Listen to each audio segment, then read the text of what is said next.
Nvidia praeitą savaitę paskelbė prognozės pateisinusius rezultatus, tačiau per savaitę akcijų kaina krito beveik 8 procentus.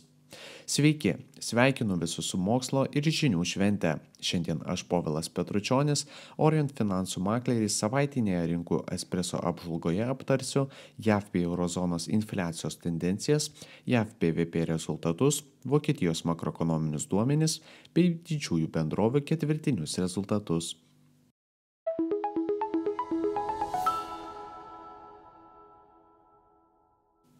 Prekyba akcijomis JAV prieš šventinių laikotarpių buvo vangi, o akcijų indeksų rezultatai buvo mišrūs. Pirmadienį buvo užfiksuota viena mažiausių prekybos apyvartų per šiuos metus.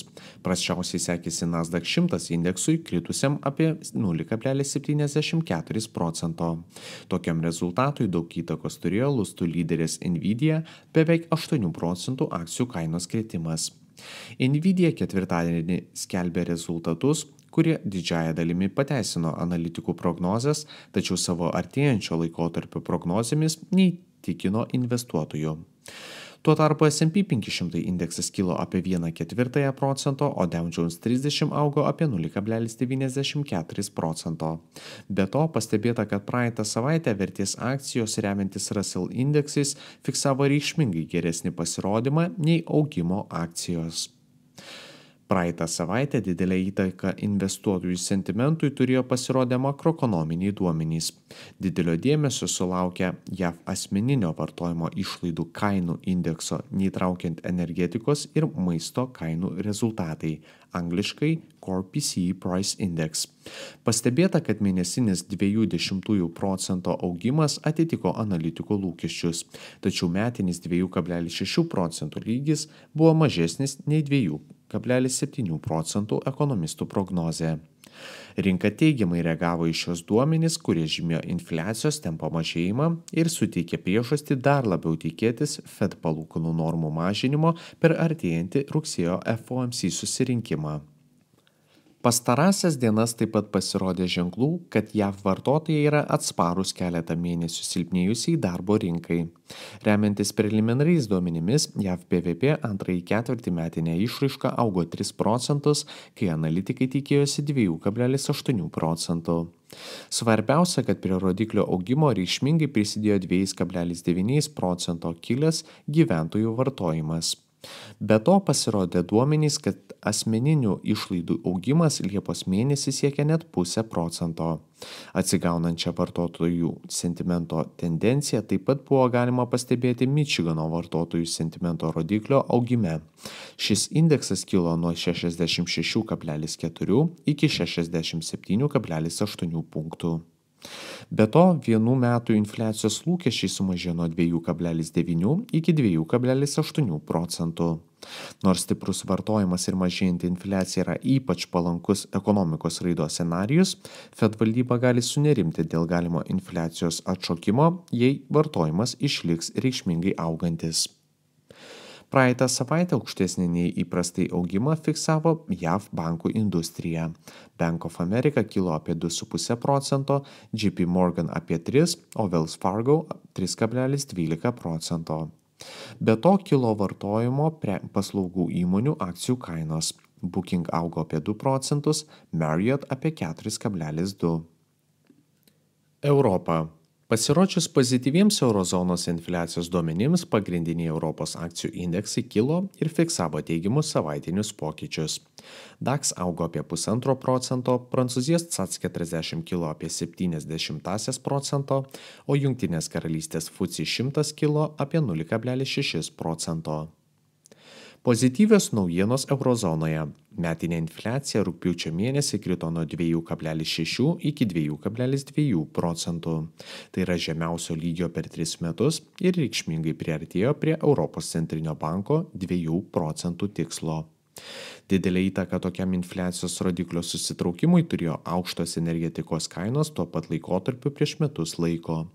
Pavyzdžiui, infliacija atmetus maisto ir energetikos kainas buvo aukštesnė ir rugpjūčio mėnesį krito nuo 2,9 iki 2,8 procentų. Pastebima, kad Europos centrinio banko narių aktyviai stebima paslaugų infliacija pakilo nuo 4 iki 4,2 procentų.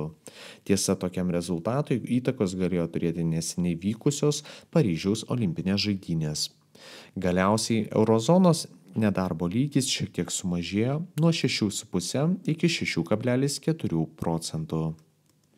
Tuo tarpu, kiek geresni nei tikėtasi Vokietijos makroekonominiai duomenys teigiamai paveikė investuotojų sentimentą ir DAX pasiekė naujas visų laikų kainos aukštumas. Pastebėta, kad šalyje mėnesinė infliacija buvo neigiama ir siekė -0,1 procento, o metinė infliacija buvo žemiau 2 procentų lygio ties 1,9 procento. Tokie kainų lygio rezultatai buvo mažesni nei prognozavo analitikai. Tuo tarpu šalies BVP rezultatas taip pat šiek tiek pranoko lūkesčius. BVP metinis pokytis buvo arti 0 procentų, kuomet analitikai tikėjosi susitraukimo 0,1 procento. Kita vertus, Vokietijos IFO verslo klimato indeksas traukėsi iki 86,6 punktų ir pasiekė žemiausią lygį nuo vasario mėnesio. IFO prezidentas kalbėjo, kad Vokietijos ekonomika aktyviai nirsta į krizę. Pastebima, kad Vokietijos ekonomikos padėtis išlieka komplikuota, tačiau nors kiek pozityvesni jos duomenys investuotojams pastaruoju metu suteikia daug pozityvo. Iš Vokietijos DAX indekso labiausiai išsiskyrė Adidas, kurio akcijų kaina kilo apie 5,8 procento. Jungtinėje karalystėje dideliu akcijų kainos kilimu pasižymėjo Unilever ir British American Tobacco, kurios atitinkamai kilo apie 2 procentus ir apie 2,8 procento. Didžiųjų įmonių ketvirtiniai rezultatai. Apie geresnius nei tikėtasi rezultatus pranešė Nvidia, Salesforce, CrowdStrike, Li Auto, Dell Tech ir Costco. Mišrius rezultatus skelbė PDD Holdings, Byte, HP, Marvell, Lululemon. Prastesnius nei tikėtasi Bank of Montreal, Ulta Beauty ir Birkenstock. Ateinančios savaitės įvykiai. Pirmadienį Europos valstybės skelbs HCOB gamybos pirkimo vadybininkų indekso rugpjūčio mėnesio duomenys. Eurozonos bendras rodiklis tikimasi, kad kris nuo 45,8 iki 45,6 punkto. Trečiadienį bus paskelbti JAV atvirų darbo vietų ir darbo jėgos kaitos apklausos JOLTS rezultatai. Rinkos analitikai prognozuoja, kad laisvų darbo vietų Liepą sumažėjo iki 8,09 milijonų. Penktadienį sužinosime, kiek buvo sukurta naujų darbo vietų JAV. Prognozuojama, kad rugpjūčio mėnesį JAV ekonomika sukurs 100 tūkstančių darbo vietų, kai Liepą buvo 114 tūkstančių. Ačiū visiems klausiusiems ir gražios jums savaitės.